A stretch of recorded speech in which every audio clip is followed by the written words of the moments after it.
सब में प्रभु, अभी समस्या का समाधान। अर्जी परिवार कार्यों को पूरा करने के बाद क्या मैं घर गृहस्थी हम कह रहे हैं घर गृहस्थी से विरक्ति लेके जाओगे कहाँ में, वो स्थान बताओ कहाँ। मतलब मैं अकेला कहीं पे अगर वृंदावन धाम में मिलता है, परमार्थ व्यवहार से भी मारे जाओगे। राक्षसी बुद्धि के लोगों की हो गई है।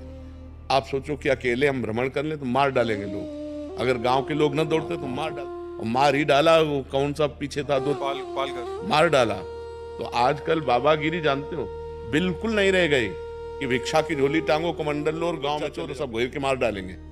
तो हमें लगता है कि घर बहुत बढ़िया है। अपने घर में जो धर्म से कमाया है और खूब भगवान का नाम जप करो और परिवार में भगवान की भावना करो, तो हमें लगता है इससे बढ़िया कहीं भी जाओगे तो तुम्हें कमरा चाहिए, नहीं सो सकते हो। देखो शरीर को भी, जब ये बड़ी बड़ी बिल्डिंगें नहीं थी इसी वृंदावन में हम कह रहे हैं, तो हवा ऐसी चलती थी कि 10-11 बजे के बाद कूलर पंखा की जरूरत नहीं रहती थी, आराम से सो जाओ। अब आप सो नहीं सकते, इतनी कि हवा नहीं मिल रही नीचे, तो आपको कूलर पंखा चाहिए, आपको कमरा चाहिए। आप बाहर कहीं शौच नहीं हो सकते, आपको लेटरिन बाथरूम चाहिए ना। अगर ये तुम्हें बाहर नहीं मिलेगा तो आप नहीं रह सकते। फुटपाथ में आज सो नहीं सकते, आप वृक्ष के नीचे वृक्ष नहीं रह रहे, मंदिर में नहीं सो सकते, ऐसे कोई आपको बैठने नहीं देगा। बड़ा पानी नहीं पी सकते, न कुआं है न सरोवर है न नदी का पीने लायक है। समय देखिए तो भाई घर में फिल्टर लगा है, घर में तुम्हारे कमरा है, लेटरिन बाथरूम, वहीं रहिए, राधा कहिए, और वहां रहकर कैसे भगवत प्राप्ति की जाए ये कला सीखिए। कहीं जाने की जरूरत नहीं, धर्म पूर्वक अपनी कमाई का खाओ और राधा राधा रटो, और पत्नी में पुत्र में भगवान को देखो। हमारे भगवान इस रूप में, कहीं जाने की जरूरत नहीं, कहीं भागने की जरूरत। कहाँ भाग के जाओगे हमें बताओ कि अमुक जंगल में रह लेंगे, पानी नहीं मिलेगा, हैंडपंप नहीं रहेगा, सरोवरों का पीने लायक है नहीं, नदियों का पीने लायक है नहीं, कहाँ पानी पियोगे। अब दूसरी रहने लगा, बच्चों का ब्याह हो गया, सब व्यवस्था फिट हो गई, तो वृंदावन में एक फ्लैट ले लो, अपनी पत्नी के साथ आकर के रहे, अपना भजन किए, दर्शन किए। ये है आज का समय, ऐसा नहीं है छोड़ा कपड़ा उतारा तो मार डाले जाओगे, ऐसा समय है। किसी गांव में जाओगे, कोई आजकल संतों के लिए नहीं तो पहले संतों की मंडलियां घूमती थी, अगर घूमेंगे तो मार डाले जाएंगे। समय ऐसा है ना कि लोग शराब पिए हैं, गंजाई हुए, तो संतों के प्रति भावनाएं नहीं है। ये तो बड़ी कृपा है कि कलयुग में कोई सत्संग सुनने आ रहा है, नहीं तो समय ऐसा आ जाएगा कोई सत्संग वत्संग नहीं, सब अपनी मनमानी आचरण करने वाले मिलेंगे। ठीक है ना।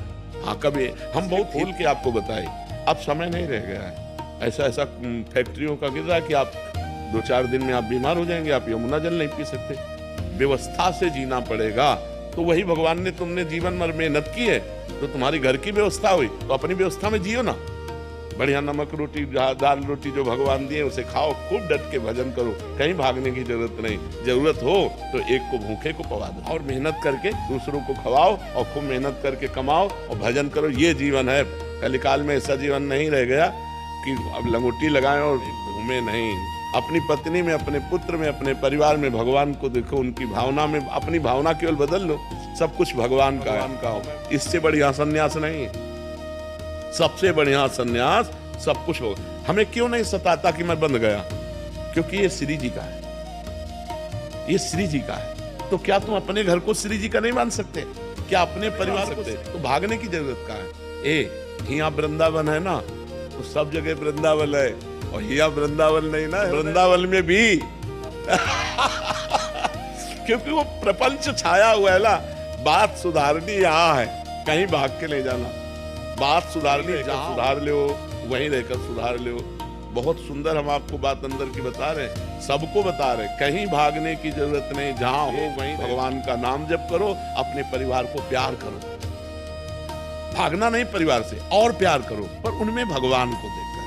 देखो, जिस दिन भगवान चले जाएंगे उस दिन पत्नी के शरीर को आप 1 घंटे नहीं रख सकते, पति के शरीर को 1 घंटे नहीं रख सकते। तो सब में भगवान है।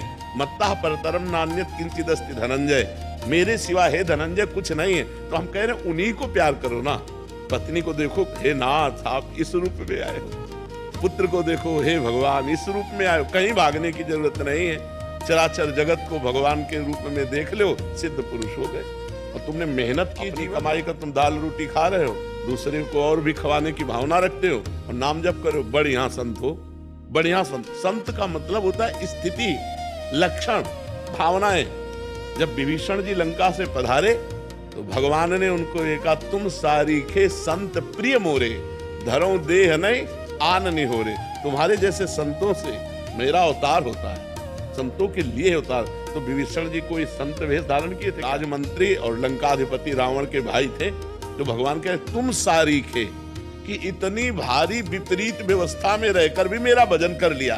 बस यही बात है, घर गृहस्थी में बड़ी विपरीतता है। रिश्तेदार नातेदार ये कार्य वो कार्य, इतना करते हुए भी भजन कर लिया, ये बहुत बड़ी बात है। घर गृहस्थी में अगर भजन करते हो तो बहुत बड़े संत हो, छोड़ करके एकांत में बैठकर हम माला घुमा रहे हो, संसार का चिन्ह, संसार में रह करके फावड़ा चला रहे हो और राम राम कह रहे हो, इससे बढ़कर साधु